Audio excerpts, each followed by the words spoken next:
কখনো সন্দেহ করে না। দেখেন নবীর ব্যবহারে সন্দেহ করা যাবে না। আবু জাহেল রাস্তা দিয়ে দৌড়ে যাইতে লাগলেন, সিদ্দিক আকবরের সাথে দেখা হলো। সিদ্দিক, আজকে দেখো তোমাদের নবী মুহাম্মদ কি মিথ্যা কথা বলছে জানো? বলে কি মিথ্যা বলছে? বলে উনি মসজিদে হারাম থেকে মসজিদে আকসা উনি ভ্রমণ করেছে, ওখান থেকে প্রথম আসমান, ওখান থেকে দ্বিতীয় আসমান, ওখান থেকে চতুর্থ আসমান, ওখান থেকে পঞ্চম আসমান, ওখান থেকে সপ্তম আসমান, এভাবে উনি সফর করেছে। কিন্তু এক রাতের কিছুটা অংশে আমরা মসজিদে হারাম থেকে মসজিদে আকসা ঘোরা নিয়ে গেলে 3 মাস লাগে। কয় মাস? আবার উনি নিমিষে সফর করে আসছে। তুমি কি বিশ্বাস করতে পারো? উনি বলেছেন, হ্যাঁ এটা কি আমার নবী বলেছেন?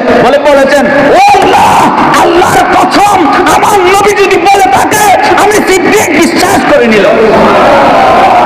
আমি সিদ্দিক বিশ্বাস করব, এটার নাম ঈমান।